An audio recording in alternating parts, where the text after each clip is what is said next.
Doctor صاحب ایک تو بانگ درا کی بات ہو رہی ہے، تو سب سے پہلے تو یہ جو کتاب کا نام ہے بانگ درا، اس کی تھوڑی وضاحت فرمائیں. وہ دوسرا بتائیں کہ اس میں کون کون سی مشہور نظمیں ہیں.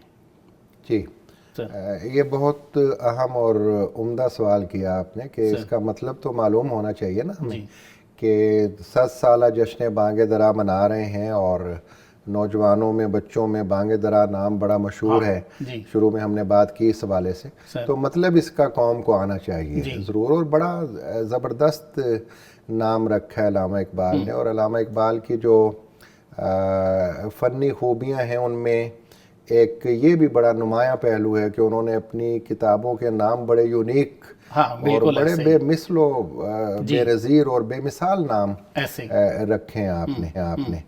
بانگ درا کا آج مطلب ہم دیکھ لیتے ہیں اور کسی وقت انشاءاللہ باقی کتابوں کے ناموں کے معنی بھی دیکھیں گے. سر بانگ کہتے ہیں آواز کو، جی ایسے ہی.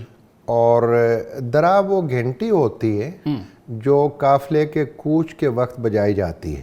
ٹھیک. میں تھوڑی سی نوجوانوں کے لیے اور بچوں کے لیے وضاحت کرنا چاہوں گا کہ پہلے زمانے میں لوگ قافلے کی شکل میں سفر کیا کرتے تھے، گاڑیاں وغیرہ نہیں ہوتی تھی، تو قافلے میں سفر کرتے ہوئے ایک میر کارواں بھی بنایا جاتا تھا، صحیح. قافلے کا ایک سربراہ بنایا جاتا تھا. اور یہ تو حضور صلی اللہ علیہ وسلم نے ہمیں طریقہ بتایا ہوا ہے کہ 2 لوگ بھی اگر سفر کریں تو ان میں سے ایک کو اپنا امیر بنا لینا چاہیے. تو یہ چیز بھی ہمارے خاص طور پر مسلمانوں کے ہیں، اور قدیم زمانے سے بھی یہ بات چلی آ رہی تھی کہ قافلہ جب سفر کرتا تھا تو ایک اس کا امیر بنایا جاتا تھا. ٹھیک. اور شام کے وقت امیر کے حکم سے قافلہ رک جاتا تھا، لوگ اپنے کام کاج سے کھانے پینے سے فارغ ہو کر آرام کرتے تھے رات کے وقت. تو صبح سویرے انہوں نے چلنا ہوتا تھا. صحیح. کچھ لوگ سوئے ہوئے ہیں، کچھ اپنی ضروریات کے لیے ادھر ادھر ہیں، تو میر کارواں کے حکم سے ایک گھنٹی بجائی جاتی تھی. صحیح. جو اس بات کا اعلان ہوتا تھا کہ اب قافلہ چلنے والا ہے. ٹھیک. اس گھنٹی کو درا کہتے تھے. واہ. تو بانگ درا یعنی سوئے ہوئے قافلے کو بیدار کر کے چلنے پر تیار کرنے والی گھنٹی واہ کی آواز ہے یہ کتاب. اور اس کتاب نے یقیناً یہ کردار ادا کیا ہے بالکل کہ جو قوم سوئی پڑی تھی، غلامی کی زنجیروں کو قبول کر کے ان میں جکڑی پڑی تھی، اس گھنٹی نے انہیں بیدار کیا ہے. اور اقبال نے خود اس کتاب میں کہا کہ اقبال کا ترانہ بانگ درا ہے گویا، ہوتا ہے زیادہ پیما پھر کارواں ہمارا. بالکل ایسے. یعنی یہ اقبال کا کلام، اقبال کی فکر جو ہے یہ قافلے کو بیدار کرنے والی گھنٹی کی آواز ہے، اور اس آواز کو سن کر ہمارا قافلہ پھر اپنی منزل کی طرف چل پڑا. اور ہم نے دیکھا کہ قافلہ واقعی چلا اور اپنی منزل پر بھی پہنچا، پاکستان پر پہنچ گیا. ایسے. اور آج بھی جو نوجوان اور ہماری قوم کے جو افراد غفلت میں پڑے ہوئے ہیں، ہمارا قافلہ کچھ سست ہو چکا ہے ایسے. اور اپنی منزل کو کافی حد تک چھوڑ چکا ہے، تو یہ کتاب اب بھی اس کا نام ہی بانگ درا ہے. صحیح. یہ قافلے کو بیدار کرنے والی اور اپنی منزل کی جانب رواں کرنے والی گھنٹی کا کردار آج بھی ادا کر سکتے. بالکل ایسے. لیکن ضرورت اس امر کی ہے کہ اسے پڑھا جائے.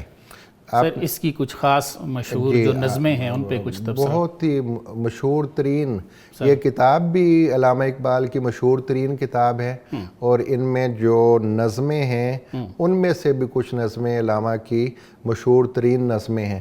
جیسا کہ پروگرام کے شروع میں ہم نے یہ بات دیکھی تھی کہ پاکستان کے اندر کسی بچے سے بھی اگر علامہ اقبال کی کسی کتاب کا نام پوچھا جائے تو وہ فوراً جو نام لیتا ہے وہ بانگ درا ہے. جی جی. اسی طرح سے اگر مشہور نظموں کا نام پوچھ لیا جائے تو وہ شکوہ جواب شکوہ کہے گا. بالکل اس کی زبان پر ہوتی ہیں یہ بات. ایسے. تو اس کتاب میں ہے شکوہ اور جواب شکوہ. علامہ اقبال کی اتنی مشہور نظمیں ہیں کہ وہ اس کتاب کے اندر ہیں. اور طلوع اسلام، خضر راہ، والدہ مرحومہ کی یاد میں، یہ تمام بڑی بڑی طویل نظمیں ہیں اور مشہور نظمیں ہیں جو اس کتاب کے اندر موجود. میں آپ سے عرض کروں کہ بانگ درا ایک ایسی کتاب ہے کہ 100 سال کا عرصہ گزر جانے کے بعد آج تر و تازہ اور دنیا کے اندر غالباً میری معلومات کی حد تک کوئی دنیا کے کسی ادب کی کسی زبان کی کتاب ایسی نہیں ہے جس کا 7 سالہ جشن منایا جائے. تو یہ بانگ درا ایک ایسی عظیم کتاب ہے. اور میں عرض یہ کر رہا تھا کہ اس کتاب کے اندر جو نظمیں ہیں، ایک ایک نظم کے اندر کے اوپر کئی کتابیں لکھی جا چکی ہیں. صحیح، بالکل. شکوہ اور جواب شکوہ کی تشریح کے اوپر، اس کی شرح پر الگ سے کتابیں موجود ہیں. بالکل. اور ان کی فکری نوعیت کو دیکھنے کے لیے، ان کا فکری جائزہ لینے کے لیے، ان کی توضیح پر مشتمل الگ سے کتابیں موجود ہیں. تو یہ بہت بڑی بات ہے کسی کتاب کے لیے کہ اس کی ایک ایک نظم کے اوپر پوری کتابیں لکھی گئی ہوں، اور ایک ایک نظم پر ایک کتاب نہیں بلکہ کئی کتابیں لکھی گئی ہوں. صحیح. تو یہ بانگ درا ہے کہ جس کی ایک ایک نظم پر بہت بڑے ماہرین نے اور اقبال شناسوں نے پوری کتابیں لکھ دی ہیں. اس پر مقالات، ایم فل کے، پی ایچ ڈی کے مقالات بانگ درا پر بے شمار ہو چکے ہیں. بہت سی کتابیں بانگ درا پر لکھی جا چکی ہیں. اور یہ بات تو بھی میں نے آپ کے سامنے رکھی کہ ایک ایک نظم پر بھی کئی کتابیں لکھی